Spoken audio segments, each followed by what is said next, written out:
नमस्कार दोस्तों मित्रों, मैं आपके समक्ष उपस्थित हूँ अपने नए वीडियो के साथ।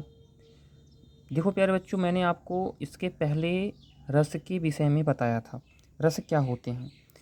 तो अभी मैंने आपको कहा था कि रस के 4 अंग होते हैं, अंग या इसको अवयव भी कहते हैं।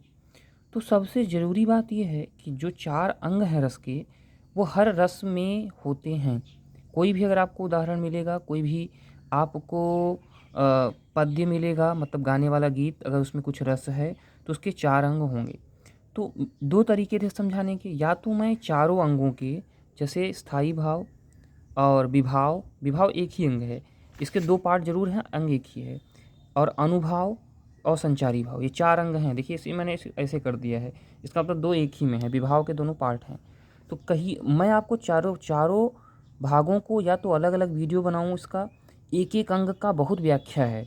तो आपको जान के बड़ा ताजुब होगा कि ये जो रस के अंग हैं, ये इंटर बीए एमए तक की हिंदी में डिटेल पढ़ाए जाएंगे। लेकिन हमें इंटर तक, हाई स्कूल तक, 6 से 12 तक कितना आवश्यक है उतना जान लेना ज़रूरी है। शेष तो हम अभी इसके विषय में बहुत कुछ जानेंगे, बहुत कुछ रस के बारे में। तो आइए हम सामान्य जानकारी इकट्ठा करते हैं। चलिए देखते हैं। हमने कहा कि 4 अंग है रस के, तो हमने वीर रस को लिया। हमने कहा हर रस के 4 अंग होते हैं, जैसे 11 रस हैं हिंदी में लगभग, तो 11 रस हैं, ठीक है। तो जैसे वीर रस के 4 अंग हमने लिए, फिर एक उदाहरण से इन्हीं चारों अंगों को उसमें दिखाएंगे कि 4 अंग उसमें हैं कि नहीं, कहीं कोई रस, कोई उदाहरण विकलांग तो नहीं है, मतलब एक अंग कम तो नहीं है उसमें, तो ऐसे, या दिव्यांग तो नहीं है। तो देखेंगे से स्थाई भाव, वीर रस का स्थाई भाव होता है उत्साह, आपको हमने पिछले वीडियोस में बताया है। आलंबन विभाव है इसमें, ठीक। तो अत्याचारी शत्रु, मतलब अत्याचारी शत्रु को अगर कोई देखेगा तो उसको देख करके आपके मन में आलंबन का मतलब होता है सहारा। रस किसके सहारे पैदा होता है, जैसे कहते हैं ना कोई ऐसा माध्यम होना चाहिए जिसके सहारे रस पैदा होगा। तो अत्याचारी शत्रु है जो सहारा देता है वीरता के रस को पैदा करने में। मतलब जो शत्रु अत्याचारी सामने खड़ा रहेगा तो उसी के सहारे आपके अंदर वीरता पैदा होगी। उद्दीपन माने होता है, मैंने नीचे भी लिखा है, आपको दिखाऊंगा मैंने, भड़काना।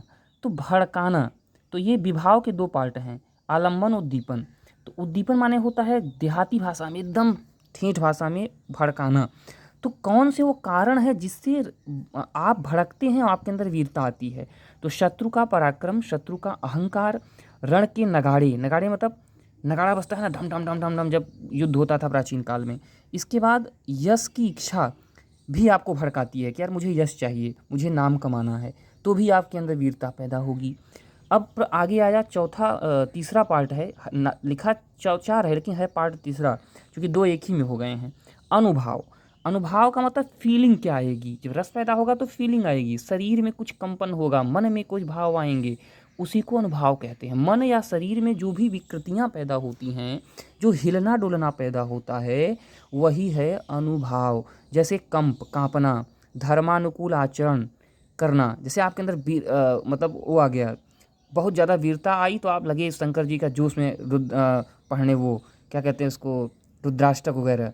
तो ये आपकी अनुभव हो गए, आपने वीरता पैदा हुई तो आप शिव तांडव पढ़ने लगे, चटाटविक गलत जुला, ये धर्मानुकूल आचरण करने लगे आप। पूर्ण उक्ति या जोश में कोई बात कहने लगे आप, जो मुंह आपके होंठ हिलने लगे जोश में, ये सब है अनुभाव, फीलिंग। या प्रहार कर दिया आपने, ठीक है, ये अनुभव हैं। रोमांच आपके शरीर में आ गया, रोंगटे खड़े हो गए, रोए खड़े हो गए वीरता से, तो ये सारी चीज़ें अनुभव हैं। संचारी भाव क्या है, आवेग, उग्रता, गर्व, चपलता। संचारी भाव कुल हिंदी साहित्य में 33 बताए गए हैं रस के हिसाब से, 33। तो यही इस 33 प्रकार के होते हैं, आवेग आ जाना, उग्रता आ जाना, गर्व का होना, चपलता होना। मैं एक उदाहरण देता हूँ आपको वीर रस का।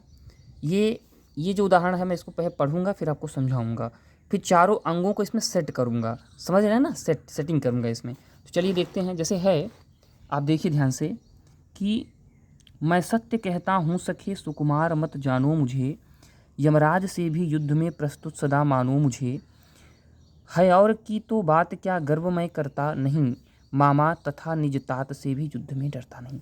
यह जो 4 लाइन का एक प्रकार से चौपाई है, इसको कहा है अभिमन्यु ने अपनी पत्नी उत्तरा से कि दोनों बात कर रहे थे पति पत्नी, तो कहा कि मामा है अभिमन्यु के कृष्ण और उसके पिता हैं अर्जुन। उसने कहा कि हे सखे, मुझे तुम सुकुमार मत जानो, कोमल मत जानो, कि मैं बच्चा हूँ 16 साल का। 16 साल में मर गया था ना अभिमन्यु। यमराज अगर भी मेरे सामने युद्ध में खड़े हो जाएं तो मैं उनको उठाकर पटक दूंगा, उनसे भी लड़ लूँगा। है और की बात क्या, अरे और लोगों को तो छोड़ दो, मैं अपने सगे मामा कृष्ण और पिताजी अर्जुन से भी युद्ध में नहीं डरूंगा, मैं इतना साहसी हूँ। अब है, ये तो आपने वीर रस का पढ़ लिया, अपने जोश में उसने सुनाया, यद्यपि मैं अभी जोश में नहीं सुना सकता इसको। स्थाई भाव है उत्साह इसका। क्योंकि मैंने कल आपको, जब मेरा पिछला वीडियो देखेंगे तो मैंने कहा स्थाई भाव का मतलब होता है ऐसे कोई आग है उसमें चिंगारी, तो उत्साह उसके अंदर था। आलंबन है कौरवों की सेना, और आलंबन है जो युद्ध लगातार कौरवों की जो सामने सेना खड़ी है उसको वो सहारा है, वही उसके अंदर जोश पैदा कर रही है, उसी के कारण उसके अंदर जोश पैदा हो रहा है। उद्दीपन है भड़काना, भड़का कौन रहा है मन्यु के अंदर वीरता को, तो महाभारत के युद्ध के नगाड़े और शंख जो ध्वनि हो रही है तो वहीं पे शिविर में बैठा है, उसके अंदर जोश आ रहा है।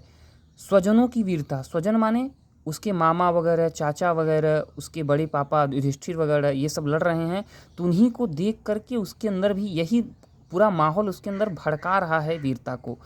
फीलिंग क्या आई उसके अंदर, अनुभव, जोश से भरा कथन उसके अंदर, जो अभी इसने कहा 4 लाइन का कथन, ये यही उसका अनुभव हुआ।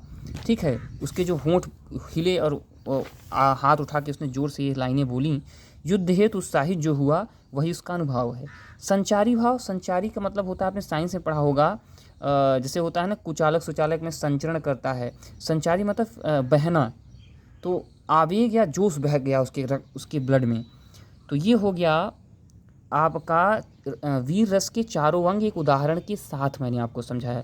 विश्वास मानिए अगर आप इसको गहराई से समझ लेंगे तो बहुत कुछ इंटर तक आपको 80% दिक्कत नहीं होगी। ठीक है, इसी प्रकार मैंने लिखा है, हर रस के अंग होंगे, वह कक्षा 6 से 12 तक के लिए उपयोगी है। धन्यवाद।